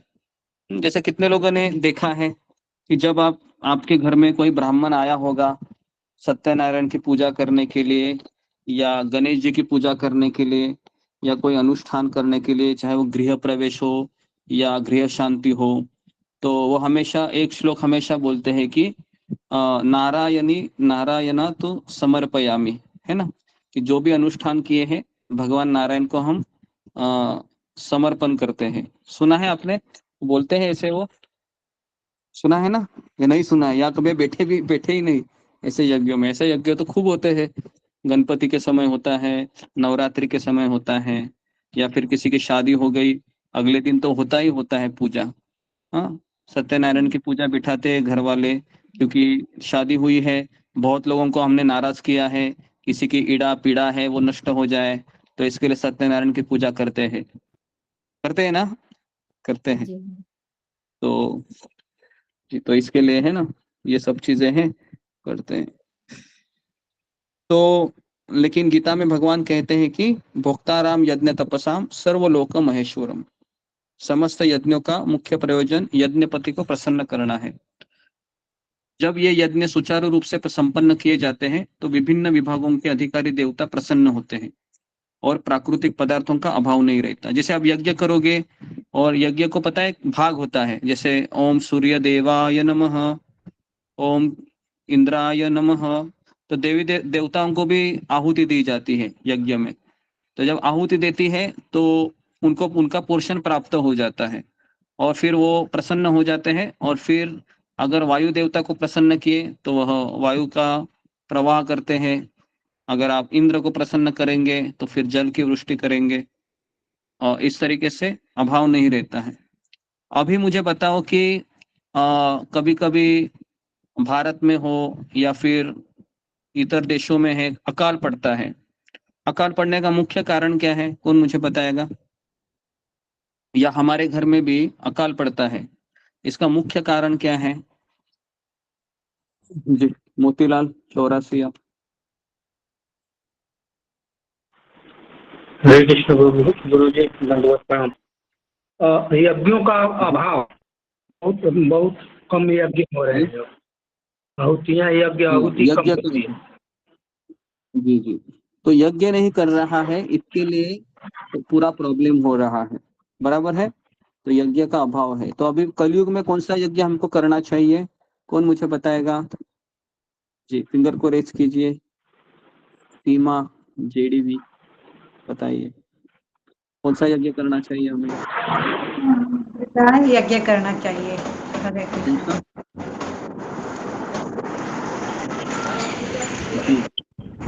हरे कृष्ण,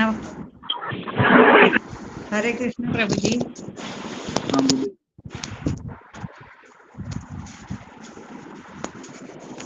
जी, संपा चक्रवर्ती बोलिए। हरे कृष्ण नाम की यज्ञ करना चाहिए। कौन सा हम यज्ञ? सबको हरे कृष्ण हरे कृष्ण कृष्ण हरे हरे हाँ, ऐसे ही यज्ञ करना चाहिए। ओके जी। तो हमें हरि नाम संकीर्तन यज्ञ करना चाहिए साथ मिलकर। इसके लिए हम सुबह सुबह यज्ञ करते हैं कि नहीं? सुबह सुबह 4 बजे उठकर हम यज्ञ करते हैं ना। 4 बजे सब लोग जपा करते हैं, लेकिन बहुत कम लोग आते हैं यज्ञ करने के लिए, बराबर है। सब लोग सोते हुए यज्ञ करते हैं 4 से 6 है ना, गहरी नींद में सोते रहते हैं, सोचते हैं कैसे मैं उठूं यज्ञ करने के लिए। तो 4 बजे से 6 बजे यज्ञ करना चाहिए।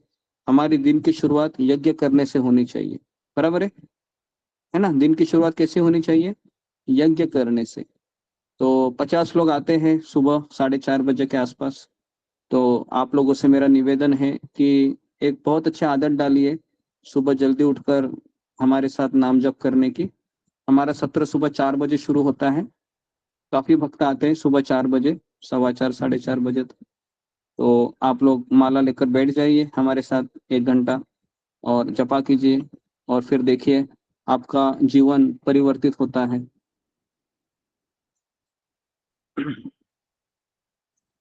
तो यज्ञ को संपन्न करने से अन्य लाभ भी होते हैं, जिनसे अंततः भवबंधन से मुक्ति मिल जाती है। यज्ञ से सारे कर्म पवित्र हो जाते हैं। जैसा कि वेद वचन है, आहार शुद्धो सत्व शुद्धि, सत्व शुद्धो ध्रुवा स्मृति, स्मृतिर्लब्धे सर्व ग्रंथिना विप्रमोक्ष। यज्ञ से मनुष्य के खाद्य पदार्थ शुद्ध होते हैं। जैसे मान लो आपने खाना बनाया अभी, है ना, घर में 6 आइटम बनाए, दाल, रोटी, सब्जी, चपाती, स्वीट, है ना, फिर रायता। ओके, फिर आपने क्या किया, उसको यज्ञ को अर्पण किया। यज्ञ कौन है? यज्ञपति है कृष्ण। कृष्ण को अर्पण किया तो आपका आहार शुद्ध हो गया। लेकिन अगर आपको पता ही नहीं है ये भगवान को अर्पण करना भी होता है, जैसे भूख लगी, आपने माँ को कहा या पत्नी को कहा चलो गर्मा गर्म चपाती दे दो, मुझे भूख लगी है, तो बीबी ने भी क्या किया, गर्मा गर्म चपाती तवे पर सिका और भगवान को बिना अर्पण करके आपके थाली में डाल दिया। फिर आप कौन सा खाना खा रहे हैं? हम अशुद्ध खाना खा रहे हैं, क्योंकि वो खाना दूषित है, क्योंकि आपने उसको शुद्ध नहीं कराया। तो इसके लिए अगर हमारा आहार ही अशुद्ध है तो हमारा वर्तन भी अशुद्ध होगा, हमारा चरित्र भी अशुद्ध होगा। ठीक है, तो शुद्ध भोजन करने से मनुष्य का जीवन शुद्ध होता है। तो आप गुरुजी में से लेकिन कितने लोग हैं वो? गुरुजी एक लेकिन मिनट, एक मिनट। हाँ बोलिए। हरे हरे कृष्णा, दंडवत प्रणाम गुरुजी। लेकिन मेरा ये प्रश्न है कि हर एक जीव के अंदर हम बोलते ना कण कण में कृष्ण है। तो जो इस तरह से भोजन करता है, अगर उसका भाव ऐसा हो कि वो खुद के अंदर के कृष्ण को भोग लगा के, यानी भोजन शुरू ऐसा करने नहीं के होता है, ऐसा नहीं होता है। हमको शास्त्र में जो बताया गया है, हमने आध्यात्मिक गुरु से हमने सीखा है, उसी के अनुसार हमने ज्ञान को अपनाना चाहिए, ठीक है ना। तो हम कोई हमारे मन से कोई हम ऐसा कोई विधि नहीं हमको कराना चाहिए कि मेरे अंदर भी भगवान है ना, तो मैं उसको पहले खाना खिलाऊं, तो उतना हमारा शुद्ध भाव नहीं है ना। तो इसके लिए जो आध्यात्मिक गुरु श्रील प्रभुपाद जी हमें कहते हैं, उन्होंने कहा है कि भगवान को अर्पण करो, तो हमें फिर अपना दिमाग नहीं लगाना चाहिए। हम भगवान को अर्पण करके ही फिर तुलसी पत्ता डाल के 10 मिनट भगवान को खिलाकर फिर हम उसको जो जो खाद्य पदार्थ है, दाल दाल में मिक्स करते हैं, राइस राइस में मिक्स करते हैं, और इस तरीके से वो पूरा आहार शुद्ध हो जाता है। आप में से कितने लोग भगवान को भोग लगा कर खाते हैं? फिंगर को रेज कीजिए डेली।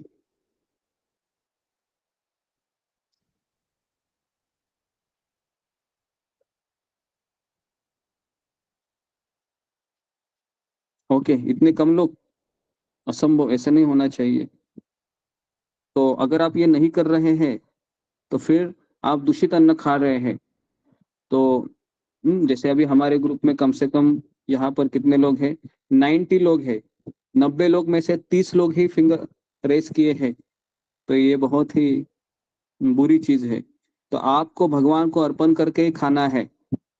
आज से जितने भी भक्त यहाँ पर आए हैं, 90 के 90 लोगों को मैं बोल रहा हूँ, क्योंकि अगर आप दूषित खाना खाएंगे तो फिर हमारे विचार भी दूषित होंगे, और दूषित विचारों से हम भक्ति नहीं कर सकते। तो आप में से कितने लोग हैं आज से भगवान को भोग लगाए बिना बिल्कुल नहीं खाएंगे? फिंगर को रेज कीजिए। भगवान को भोग लगा कर ही खाएंगे, उसके बिना हम खाएंगे नहीं। एटलीस्ट घर का खाना बोल रहा हूं मैं, है ना। तो उसके लिए आप एक थाली लाइए और एक गिलास लाइए बर्तन वाले के दुकान से, चाहे वो कोई भी स्टेनलेस स्टील का लाएगा तो भी चलेगा। और फिर आप क्या कीजिए, उसको थोड़ा सा घर में जो राइस बनता है ना, राइस भगवान को रखिए। और अगर नॉनवेज बनता है तो नॉनवेज हम भगवान को भोग नहीं लगाते हैं। फिर आप राइस के ऊपर थोड़ा सा घी डालिए, शक्कर डालिए, या फिर अगर दही है तो दही राइस भगवान को अर्पण कीजिए, है ना। और जिनके घर में प्याज लहसुन बनता है, प्याज लहसुन वाला भी हम खाना भगवान को नहीं दिखाते हैं। तो इसलिए मैं आपको विकल्प दे रहा हूँ कि आप राइस के साथ दही अर्पण कीजिए, या फिर आप घी और शक्कर डालिए थोड़ा और भगवान को अर्पण कीजिए, और फिर वो राइस आप थोड़ा थोड़ा मिक्स कीजिए सब में। ठीक है जी। गुरुजी, हमारा एक प्रश्न है गुरुजी। हरे कृष्णा गुरुजी, दंडवत प्रणाम। श्री वैष्णव भक्तों को दंडवत प्रणाम। गुरुजी, हमारे साथ एक समस्या, क्या हम एक सीआरपीएफ कैंप में है, एक्चुअली हमारे साथ एक ही कढ़ाई में एक ही बर्तन में जैसे नॉन वेज भी बनता है, सब्जी लहसुन प्याज का बनता है। हम प्रभु मतलब भगवान कृष्ण को ऑफर करके तो नहीं, एकादशी के एक दिन पहले हम सारा चीज छोड़ते हैं। घर में तो सारा चीज बिना भगवान कृष्ण को ऑफर किए तो कोई खाता नहीं है, लेकिन हमारे साथ ये समस्या बनी है कि ये जैसे हम कैंप में है, सब लोग का जो खाना बनता है एक ही साथ बनता है, तो हमारे इसलिए इस समस्या बनी है। प्रभु जी इसके लिए हम क्या करें? हरे कृष्ण गुरु जी। जी हरे कृष्ण। तो जी, तो ये बहुत बड़ा सवाल है। जैसे कि मैं जब मर्चेंट नेवी में था तो मुझे भी यही समस्या होती थी कि कॉमन सब कुछ होता था, नॉनवेज का बर्तन, वेज का बर्तन सब एक ही होता था, और उस समय हमको बहुत असुविधा भी होती थी। तो उस समय हमने जो कुक रहता है उससे थोड़ी दोस्ती करके उसको कहा था कि थोड़ा सा ये जो बर्तन बर्तन के लिए, एक्स्ट्रा बर्तन के लिए मैंने कुछ उसको पैसे दिए थे। कहा कि ये बर्तन मेरे मतलब मेरा ये बर्तन है, इसमें केवल थोड़ा सा तुम वेज चीजें बनाना, है ना, राइस है या जो भी है ना, और इसका खाना है, इसका जो बना हुआ है वो मुझे बता देना। और फिर मैं, किसी को पता नहीं चलता था क्योंकि कुक है वो ऐसा व्यक्ति है जिससे हम बहुत कुछ करा सकते हैं, लेकिन हमारे जो सीनियर ऑफिसर होते हैं उनको अगर ये बात पता चली तो वो बहुत डांटेंगे हमको और कहेंगे घर जाओ, ये सब करने के लिए तो यहाँ पर आया है क्या, है ना। तो उस समय हम फिर कुक को कम से कम हम उसको उस समय $100 दिया करते थे महीने का, क्योंकि कहते थे कि क्योंकि खाना अच्छा रहेगा तो भी तो हम यहाँ पर, हमको नहीं तो हमको अच्छा नहीं लगे, वो नॉनवेज के बर्तन वो सब होता था। तो उस समय फिर वो हमारे लिए बॉइल्ड दाल आप जानते हो ना, उबला हुआ दाल और राइस सबके लिए बनता था। और ये हम दोनों भगवान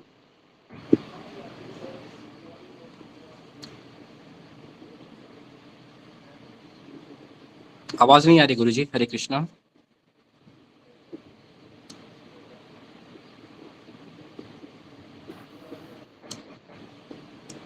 ओके, हरे कृष्ण।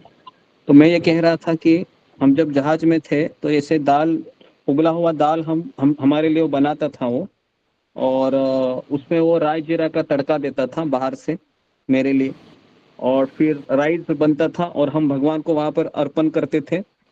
अर्पण भी कैसे करते थे कि मेरे पास एक फोटो रहता था और मैं वहां पर इलेक्ट्रिकल ऑफिसर था, तो इसके लिए खाने का डिपार्टमेंट मेरे पास ही था। तो खाने के डिपार्टमेंट के अंदर भगवान का एक फोटो था, भगवान को हम अर्पण करते थे और 6 महीने का मंजूरी हम लेके जाते थे, तुलसी का पका हुआ। तो इस तरीके से हम 6 महीने वहां पर बिताते थे। कभी दही भात खाते थे, कभी हम उबला हुआ दाल खा लेते थे, और कभी कभी सैटरडे में दिन ऐसा होता था कि जब छुट्टी होती है तो फिर हम कुक कहते थे कि थोड़ा सा अच्छा कुछ चीज़ बनाओ करके। तो ऐसे दिन हमने निकाले क्योंकि हमने दीक्षा लिया था, तो इसके लिए वो सब करना हमारे लिए बहुत ज़रूरी था। तो और फिर उस समय कुक है वो इतना अच्छा बन गया, मेरा मित्र बन गया, तो उसने कहा कि मुझे पैसे भी मत दे दो, मैं तुम्हारे लिए बनाता रहूंगा। तो फिर मैंने लगा कि भगवान की विशेष कृपा हो गई। तो ऐसे काफी प्रसंग मेरे साथ आ गए, लेकिन मैंने कभी नॉनवेज का जो ये चीजें होती हैं, क्या बोलते हो कि जिसमें ये सब चीजें बनती है ना, तो मुझे तो एकदम घिन आती थी वो सब चीजों से। लेकिन अगर आपके पास अगर वो साधन नहीं है जो मेरे पास था, तो फिर आप उस हालत में भगवान को प्रार्थना कीजिए, आंखें बंद करके कहिए कि हे भगवान, मेरी ये असुविधा है, तो आप कृपया करके इसको स्वीकार कीजिए, और 3 बार विष्णु विष्णु विष्णु कहे और भगवान को प्रार्थना करके आप उसको खा लीजिए। ठीक है, ये जी, सेकंड हरे ऑप्शन मैं आपको बता रहा हूँ। जी जी गुरु जी, लेकिन एकादशी, जी आपका माइक बंद हो गया, सॉरी। हाँ हरे कृष्णा गुरु जी, हम कह रहे थे कि जैसे एकादशी के एक दिन पहले हम सारा चीज करते हैं कि मतलब बंद कर देते हैं, मेस बंद कर देते हैं, अपने से सारा करते हैं, और लेकिन प्रतिदिन ये संभव नहीं गुरु जी। लेकिन जैसे हम सवेरे जैसे जो चैंटिंग करके आए तो फिर ऑफिस वर्क के बाद गुरु जी जैसे फिर 16 राउंड माला, फिर भागवतम, फिर भगवत गीता पढ़ते हैं। लेकिन है कि यदि अपने से खाना बनाए हमारे में है अलाउ, यदि ऑफिसर अलाउ कर देता है प्रभु जी, लेकिन उसमें यदि अलाउ कर दे तो हमारी भक्ति ये सब छूट जाएगा, फिर हम 16 राउंड नहीं कर पाएंगे, भागवतम नहीं कर पाएंगे, हाँ हाँ और अपने जी खाना जी बनाने के चलते गुरु जी। हाँ हरे हाँ, तो कृष्ण। इसलिए जी जी, इसलिए मैं आपको यही कहूंगा कि फिलहाल आप खाना बनाने के चक्कर में मत पड़िए। जो भी आप आपकी 16 माला कीजिए और उस पर जोर दीजिए, और भगवान को प्रार्थना कीजिए कि मेरे ऐसे ऐसे असुविधा है। जी गुरुजी, हरे कृष्ण। ओके, हाँ, ओके। और किसी का कुछ सवाल है?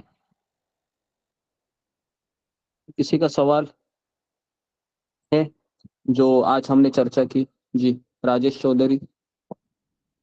गुरुजी एक सवाल था ये, जो आपने बताया ना कि हमको ये जन्म पत्री वगैरह ये नहीं बनाना चाहिए कि हम गुरुजी पे उस भगवान पर विश्वास करते कृष्ण भगवान पे, बट ये हरे कृष्णा टीवी वाले क्यों प्रमोट करते हैं गुरुजी ये चीज, ये पूरा बोलते हैं कि ये जन्म पत्री बनवाओ आप ये करो?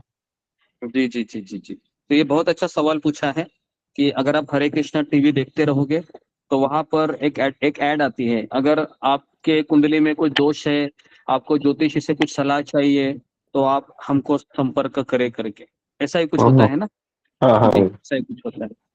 तो मैं आपको बताना चाहूंगा कि जो लोग हैं कृष्ण के ऊपर भरोसा नहीं करते हैं और जो लोग को हरिनाम के ऊपर भरोसा नहीं है, तो ऐसे लोगों तक पहुंचने के लिए फिर हरे कृष्ण टीवी क्या करती है, उनको ये ज्योतिष के विद्या से उनको भगवान से कनेक्ट करने का प्रयास करती है।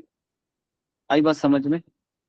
तो अभी हमारा तो भगवान के ऊपर भरोसा है, हम 16 माला करने वाले हैं, प्रभुपाद की किताब भी पढ़ते हैं, लेकिन टीवी देखने वाले सभी लोग ऐसे नहीं होते हैं, बराबर है? टीवी देखने वाले सभी लोग ऐसे नहीं होते। तो फिर जो लोग ज्योतिष विद्या चाहते हैं, तो फिर उनको भी कहा जाता है कि आप हरे कृष्णा टीवी से संपर्क करें, और वहां पर एक ज्योतिषी है जो इस्कॉन का ज्योतिषी है, तो आपको सलाह भी देगा ज्योतिषी का, लेकिन सब सलाह देने के बाद आपको कहेगा कि लेकिन अगर आप हरे कृष्ण का जप करेंगे तो और बढ़िया रहेगा। आई बात समझ में? तो इस तरीके से उनको थोड़ा सा फंसाया जाता है कि आप थोड़ा सा ये ज्योतिष विद्या भी कीजिए और हरि नाम भी लीजिए, इस तरीके सेम से। गुरुजी मैंने ये, जब मैं नहीं था पूर्व भक्ति में, जब मैंने ट्राई किया था ये, तो मेरे को सेम आप ऐसे ही बताया इन्होंने, और फिर यही बोला कि शनिदेव पे तेल चढ़ाने जाओ, ये जाओ और महामंत्र का जाप करो तो और जल्दी होगा। सेम ही लैंग्वेज बोला था गुरुजी उसने मुझसे। हाँ हाँ, सेम सेम। अगर आप मायापुर जाओगे तो वहां पर नरसिंह कवच होता है, तो आपको कहेंगे कि नरसिंह ताबीज पहनो, आपका सब चला जाएगा, घर में शांति बनती बनी रहेगी। तो ये सब भी चीजें उन लोगों के लिए है जो लोगों को हरिनाम के ऊपर भरोसा नहीं है, गीता के ऊपर भरोसा नहीं है, तो उनको ये सेकंड विकल्प दिया जाता है। ठीक है। फिर गुरुजी दूसरा सवाल ये था, जो भोग लगाते हैं भगवान को, खाना अर्पण करते हैं, तो कौन सा मंत्र बोलना चाहिए गुरुजी इस टाइम पे? जी, तो इस समय कौन सा मंत्र बोलना चाहिए? तो पहले हम शिला प्रभुपाद का प्रणति मंत्र बोलते हैं, नमो विष्णु पदाय कृष्ण प्रेष्ठाय भूतले, 3 बार बोलते हैं। फिर हम नमो महावदान्याय कृष्ण प्रेम प्रदायते, वो एक श्लोक है, उसको हम 3 बार बोलते हैं। और नमो ब्राह्मण्य देवाय गो ब्राह्मण्य हिताय च, ये 3 बार बोलते हैं। तो और फिर हम भगवान को कहते हैं कि जो भी आपको अर्पण कर रहे हैं, प्रेम से कर रहे हैं, आप उनको स्वीकार कीजिए। तो ये पूरा प्रोसेस होता है। तो ये 3 महामंत्र हैं। ये अशोक चावला प्रभु आप ग्रुप में भेज दीजिए, है ना? सबको पता होगा ना ये जो, क्योंकि काफी लोगों के घर में मैं गया था ना, मैं जाता हूँ तो सब लोग ऐसा नहीं करते। काफी लोग केवल भगवान के सामने रख देते हैं खाओ करके, है ना? जैसे हम बच्चे के सामने कैसे रखते हैं, खाओ अभी गर्मा गर्म, ऐसा नहीं है। तो हमको प्रणाम मंत्र बोलने चाहिए, है ना? हाँ गुरुजी, एक मैंने इसको डिजायट्री से एक बुक डाउनलोड की थी, पीडीएफ, जिसमें ये सारे आप बता रहे सब मंत्र थे और सारे भजन और डेली प्रार्थना थी। वो पीडीएफ मैंने सबको भेजी थी ग्रुप पे। तो अशोक प्रभु जी आप देख सकते सारे लोग, आप उसमें है सारी चीजें। गौड़ी वैष्णव भजन करके है, बहुत अच्छी बुक है वो। ये हम जो यहाँ खरीदते वो तो छोटी बुक होती है, पर वो बहुत 200 पेज की पीडीएफ है तो अप्रोक्स, तो उसमें सारे भजन गीत सब कुछ है उसके अंदर। प्रभु जी दोबारा भेज दीजिएगा। हाँ, दोबारा भी भेज देता हूँ। ओके, धन्यवाद। नेक्स्ट दीना वंजारा, दीना वंजारा कहना है। ओके जी, नेक्स्ट सुमिता सिन्हा। हरे कृष्णा गुरु जी, दंडवत प्रणाम, प्रणाम। गुरु जी एक क्वेश्चन है, जैसे कि जब मैं भोग लगाती हूँ ना, तो मेरे सबसे ऊपर वाले शेल्फ में ना ये जो फोटो फ्रेम है जिसमें सारे भगवान है, जैसे कि जो राधा कृष्ण है, और जो गौर निताई का जो पंच तत्व है, नरसिंह देव है, जगन्नाथ जी सुभद्रा जी सबका जो पूरा फोटो फ्रेम है, और उसके नीचे सेकंड वाले शेल्फ में गौर निताई का ये फोटो, ये है मूर्ति है सेकंड वाले शेल्फ में, और थर्ड वाले शेल्फ में प्रभुपाद जी का मूर्ति है। तो फिर मैं जो फोटो फ्रेम के पास मैं भोग लगाती हूँ तो सही है क्या? मतलब मैं मूर्ति के पास, जैसे कि गौर निताई के मूर्ति के पास नहीं लगाती हूँ, सबसे ऊपर वाले शेल्फ में लगाती हूँ, नहीं, तो सही है ना? सबसे ऊपर नहीं है, जहाँ पर हमारी गुरु शिष्य परंपरा होती है ना, सबसे हाँ। नीचे, हाँ, तो उसके सामने रखते हैं भोग। गुरुजी मैं एक ही, हाँ, पहले तो भगवान जी पे लगाते हैं, उसके बाद गुरु परंपरा पे लगाते हैं ना? नहीं नहीं, हम रखते हैं उधर है। तो पहले हम, प्रोसेस कैसा होता है देखो, पहले हम आध्यात्मिक गुरु से परमिशन लेते हैं कि आप ये भोग है वो भगवान कृष्ण को अर्पण करें। प्रोसेस ऐसा होता है, हम डायरेक्टली भगवान को भोग अर्पण नहीं करते हैं।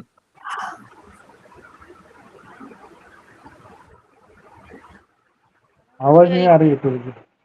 आवाज नहीं आ रही। आध्यात्मिक गुरु को ऐसे करते करते वो कृष्ण तक पहुंच जाता है भोग। आई बात समझ में? हम डायरेक्टली भगवान को भोग नहीं अर्पण करते हैं। तो विधि यह है कि सबसे पहले हम श्रील प्रभुपाद जी को हम प्रणाम करते हुए कहते हैं कि आप ये भोग कृष्ण को अर्पण कीजिए। तो इस तरीके से वो मनोभाव होना चाहिए, ठीक है? तो इसके लिए हम वहीं पर रखते हैं। भोग सबसे ऊपर वाले शेल्फ में रखेंगे क्या गुरुजी? भोग जो है सबसे ऊपर वाले शेल्फ में रखेंगे क्या? ऊपर के शेल्फ में नहीं, ऊपर शेल्फ नहीं होता है, मैं वही कहने जा रहा हूँ। जो नीचे होता है ना, श्रील प्रभुपाद जी का जो विग्रह होता है, प्रभुपाद जी जहाँ पर है आपके अल्टर में, उनके सामने रखा जाता है। ओ अच्छा, सबसे नीचे वाले शेल्फ में जहाँ पे प्रभुपाद जी हैं। हाँ, सबसे नीचे हम रखते हैं। और भगवान है, वहीं से भी वहीं से भी खा सकते हैं ना। भगवान को नजदीक, हमको कैसे नजदीक लगता है वैसे जरूरत नहीं, भगवान तो आंखों से भी खाते हैं, पता है ना? भगवान आंखों से भी खाना खा लेते हैं। भगवान को जरूरी नहीं कि मुंह से ही खाना चाहिए, बराबर ना? भगवान तो आंखों से भी खाना खा लेते हैं। तो इसके लिए हमें इतना नजदीक नहीं रखना चाहिए, है ना, कि प्रभुपाद जी को दिखाई ना दे भोग। प्रभुपाद जी को भी दिखना चाहिए ना। जी गुरुजी, हरे कृष्ण जी। नेक्स्ट मीनाक्षी रावत। हरे कृष्ण गुरुजी, दंडवत प्रणाम। गुरुजी मेरे 2 क्वेश्चन है। एक तो यही भोग से रिलेटेड है, जैसे हम भोग लगाते हैं गुरुजी, तो उसके बाद हम जैसे थोड़े पहले भगवान जी को लगाते हैं, तो फिर हम गुरु को लगाते हैं, तो क्या वो थाली हटानी होती है या कैसे करना होता है, या कोई मंत्र बोलना होता है, तो कैसे करते हैं गुरुजी? नहीं, एक्चुअली मंदिर में कैसा होता है ना, मंदिर में पहले भगवान को भोग लगाते हैं और फिर, लेकिन परमिशन हम पहले गुरु से लेते हैं, प्रभुपाद जी से लेते हैं। और जब हम भगवान भोग खा लेते हैं तो फिर हम श्रील प्रभुपाद जी को भी भोग लगाते हैं मंदिर में। तो मंदिर में जब भोग लगाना होता है प्रभुपाद जी को, तो फिर प्रभुपाद का प्रणति मंत्र बोलते हैं कि श्रील प्रभुपाद जी आप इसको स्वीकार कीजिए, या राधानाथ स्वामी महाराज आप गुरु का प्रणाम मंत्र बोलते हैं, आप स्वीकार कीजिए। फिर वहां पर भी हम 2-3 मिनट रखते हैं और फिर हम कर्टन को साइड करते हैं और फिर हम वो सारा प्लेट लेके, महाप्रसाद का प्लेट हम हमारे किचन में ले जाते हैं। तो इस तरीके से ये प्रोसेस होता है। और गुरुजी दूसरे क्वेश्चन है कि जैसे आपने बताया कि जो भगवान मतलब देवी देवताओं को जो अधिकार होता है यहाँ पे राहु केतु या इन सब का, तो आपने बताया कि कृष्ण उनको ऑर्डर देते हैं दुर्गा देवी को कि मेरा भक्त है तो उसको थोड़ा पीड़ा कम करो। तो गुरुजी जब हम भक्ति में आते हैं तब तो सारा जो चीजें हैं सारे कृष्ण हमारे जीवन में करते हैं, चाहे दुख हो या सुख हो। तो जो कर्मकांडी लोग हैं या जो भक्त नहीं है, तो उनके जीवन में ये सब होता है, उनके जीवन में क्या कृष्ण ऐसे कहते हैं कि मतलब कंट्रोल करते हैं कि नहीं? उनके जीवन में उनके कर्म से होता है, जो उनका पिछले जन्म का जो हाथ की जो रेखाएं होती है या जो उनके कर्म होते हैं, उनके आधार पे उनको पीड़ा होती है। फिर उनका सब दुर्गा देवी मैनेजमेंट करती है देवताओं के द्वारा। कृष्ण का उनमें कोई रोल नहीं होता है अभक्त के जीवन में, ठीक है? जी। ओके, नेक्स्ट शुभांगी पाठक। हरे कृष्ण गुरुजी, दंडवत प्रणाम। गुरुजी वो सुबेरे आपने श्री प्रभुपाद जी का बुक के लिए बोले थे, वो क्या गोरखपुर से मंगवाना पड़ेगा कि कहाँ से मंगवाएंगे? श्रील प्रभुपाद जी का किताब इस्कॉन मंदिर में या अमेजोन में आपको मिल जाएगा। भागवतम का किताब है अमेजोन से। अशोक चावला प्रभु, एक अमेजोन का खरीदने के लिए एक लिंक भेज दीजिए। और चैतन्य चरितामृत के लिए आपको पूरा सेट लेना होगा, 3,500 से 4,000 में आता है वो। भागवतम ठीक है। मिल गया है, वो जो श्रील प्रभुपाद जी की क्या कुछ का मतलब कहानी मतलब कुछ बता रहे थे ना। हाँ, प्रभुपाद लीलामृत जी, प्रभुपाद प्रभुपाद लीलामृत है, वह भी आपको अमेजोन से मिल जाएगा। तो इसका तीनों लिंक हम ग्रुप में शेयर करते हैं, आपको खरीदना है तो आप खरीद लीजिए, ठीक है। जी।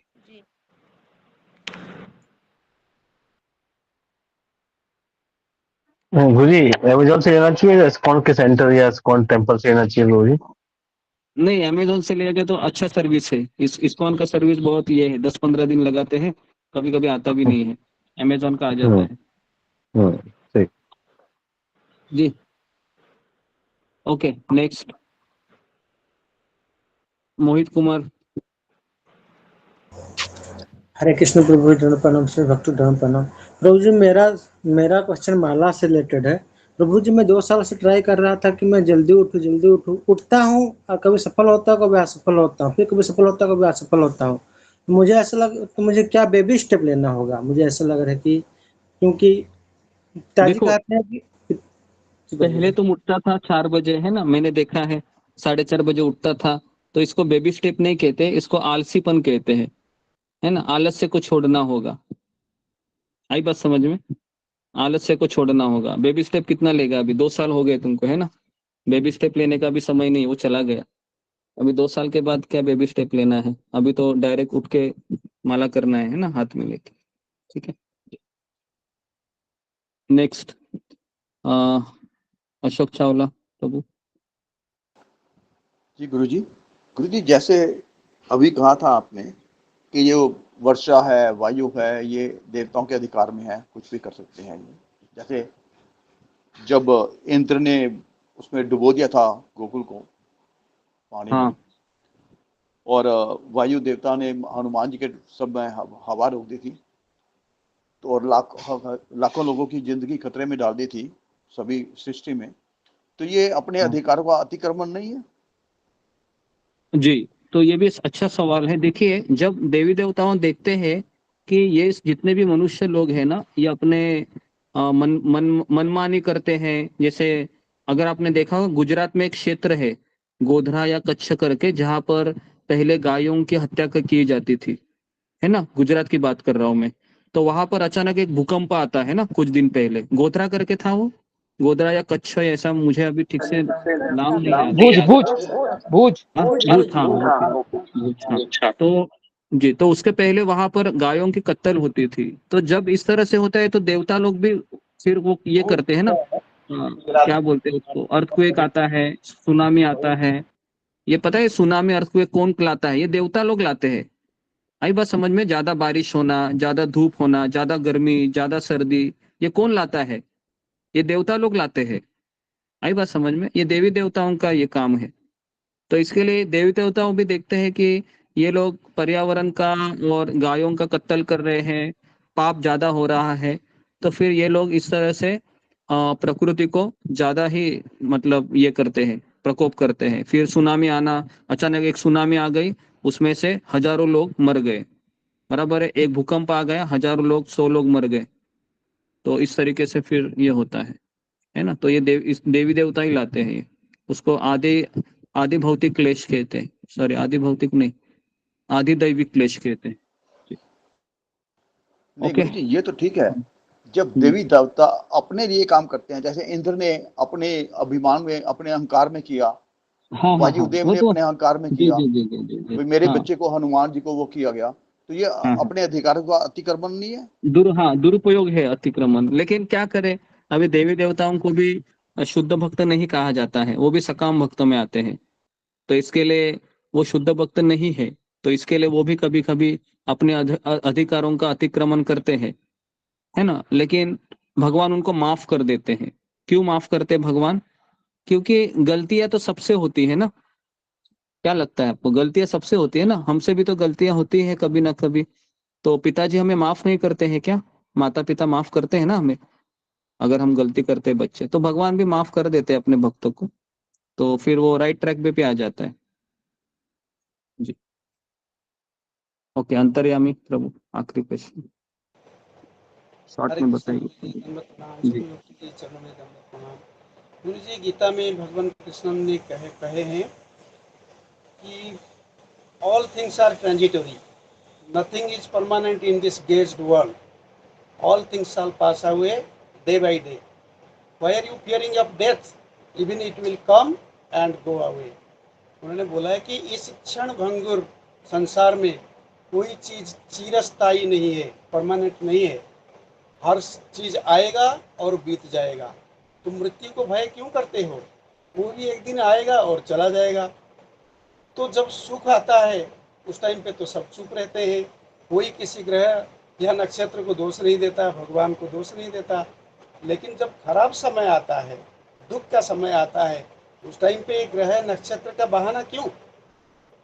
और भगवान कृष्ण ने महाभारत के दौरान कभी नहीं बोला कि द्रौपदी तेरे ऊपर शनि की नज़र है इसलिए तेरे चीर हरण हुआ। कभी नहीं बोला कि अर्जुन तुम्हारे पुत्र अभिमन्यु के ऊपर राहु या केतु का नज़र था इसलिए उसका वध हुआ। कभी ऐसा तो बोला नहीं उन्होंने। तो फिर हम ऐसे स्थिति में, जब खराब स्थिति हमारे ऊपर आता है, तो हम ग्रह नक्षत्र या भगवान को दोष क्यों देते हैं? गुरु जी, हरे कृष्ण। गुरु जी दंडवत। मैं वापस कह रहा हूँ कि ये सब सही बात है जो आपने कही, लेकिन हम बद्ध जीव है, तो बद्ध जीव हमेशा गलती करता है।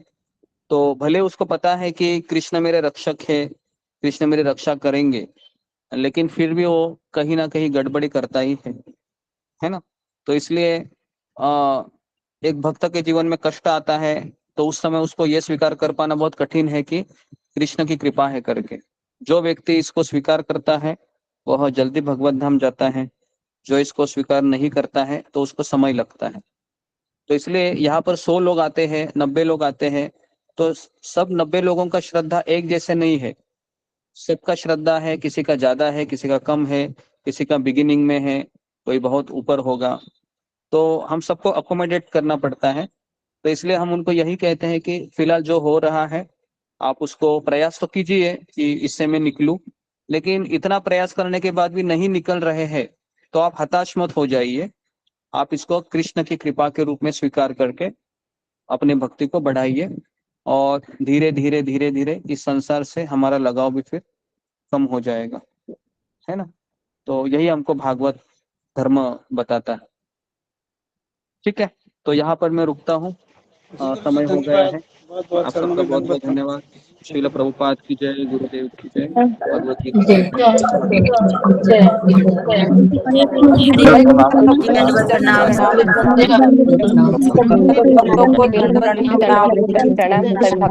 प्रणाम।